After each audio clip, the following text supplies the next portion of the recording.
Like a coffee? Yep. So you've seen a few train stations. So as you know, the core brief of these projects is the removal of the level crossing. But here that's been a real catalyst for quite a big transformation of Carrum. The project includes obviously the new station, but also some very significant new public space, as well as greatly improved connections for cycling and pedestrian, but probably most importantly, a real strengthening of the character and the sense of community of the place. For those who don't know, Carrum is located almost exactly halfway between Melbourne and Portsea, and it's on the man-made Paterson River, and I'll come back to that shortly. What really strikes you when you go there, or before the project, is although the bay is very beautiful and you have that lovely foreshore, you don't have to come in far before you're very detached from the bay, and you're in this very relentless transport corridor of the Nepean. And that's very clear in an aerial, where the contrast between this foreshore and the bay compared to the rail corridor and the road corridor is so clear. Traffic would be banked up here for many hours each day, cars sitting there idling, which obviously had a big impact on the environment. Looking into the site in detail, we found it actually occupied a very unique part of Melbourne. It was on this enormous barrier dune right in the middle of it, and that barrier dune separated the bay and a very expansive wetland that went all the way out to the Dandenongs, and apparently had the diversity of Kakadu, so it was a very significant place. And just as this is a transit corridor now, it always would have been a transit corridor for people coming along to get the riches of both the bay and that wetland. New settlers didn't view the wetland in the same way, and they actually went to drain the wetland. So they excavated the Paterson River, drained the wetland, and interestingly, it was that Paterson River that dictated that the rail had to go over for hydrogeological reasons. And there was a lot of community opposition to that. They all wanted the rail to go under the level crossings.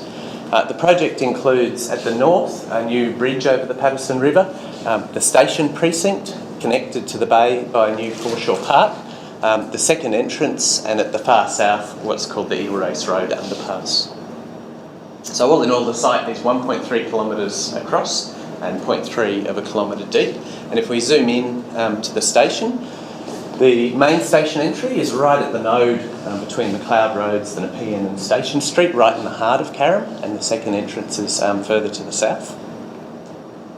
And the proposal really draws on the idea of strengthening an understanding of that barrier dune that used to run along here, taking on, the notion of sand and the layering of the heathland, but also brings in some playfulness, the idea of sandcastles being left over and washed by the incoming tide. So in this diagram you can see the new ground plane and then the stations, which are in a predominantly a warm-toned concrete, sandy-coloured concrete, and they're a series of pods rather than one single building, and they radiate around the lift core. Above that is the viaduct over the top, separated to let more light in with an island platform, and then above that is the very low-key, low-scale shelters on the platform. The forms of the pods have been eroded, not to address the street, but to address the desire lines as people approach the station from all different directions. And you can start to read that in this view from Station Street, where on the right you have the new cafe. On the left you've got the waiting room, and these almost are separated to guide you in and draw you to the concourse and up to the platform above. There's a very generous new forecourt facing northeast. And these pods are arranged around the lift core, and the lift core is being extended to create an urban marker to mark both the centre of Carrum, but also the main entrance to the station. Running inside that lift core up the edge is a periscope, so that when you're waiting for the lift, you get this view out across the bay, and you can see how it changes during the year and during the day, and it changes a lot. The southern entry also has a slightly extended lift core to create another marker, and the two of these are like bookends for the station. Now, as the station was going up, the community were adamant that it was low impact and wasn't a big object on the skyline. And you can see in this view how it sits within the suburb. As you come up from the concourse, you're covered by a translucent canopy and this quite dynamic woven structure that holds up the platforms. And this really draws on the sort of thing you'd find washed up on a beach, you know, old rope, fishing nets.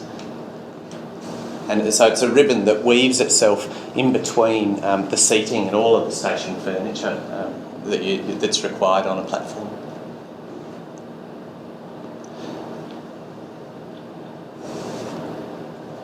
Weather protection is a big issue here. We're right on the bay. We quite deliberately moved away from a big shroud around the whole station because a lot of the winds come from the south and the southwest, and they blow straight through and become a wind tunnel. So instead we've got a very localised response with a series of these pods all under cover that respond directly to the predominant and prevailing winds. And so they give protection to the north, the west and the south, open out to the east where we almost never get cold winds. And on the wrong day when it's cold and windy, you can huddle in here and wait the short time for your train. But on the right day, you can sit on the other side and look out across the bay, and the views are really quite stunning. You can see all the way down to Frankston and all the way up to the city, and if you look the other way, you get a beautiful view of the dunals. The other components of the project were the Foreshore Park, which connects the station precinct to the bay, taking very much the same kit of parts, the same language. And there's a series of pavilions in this park with community functions. Similarly, the village green, right in the heart of Carrum underneath the viaduct, brings that coastal language through, and that sense of the high tides coming through and washing that coastal dune. To the far north is the Patterson River Bridge, with again a marker signifying your arrival in Carrum, and we've collaborated closely with some local indigenous groups to create a yarning circle here, where students are brought to tell them about the significance of this place and sort of start new traditions of education and transfer of knowledge.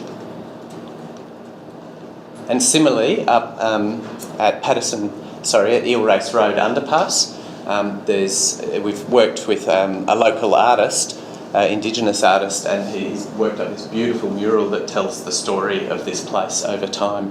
And over time, this will grow into a forest of native planting with the cycling route weaving through. So to finish off, greatly strengthened connection from the backyards of Carrum to the bay, and a real redefining of Carrum Centre, bringing in a new character for the place. And what's been lovely is to hear the feedback from people who actually protested against this, saying they now fully embrace it and they recognise that it has been quite transformational for their suburb. Thank you.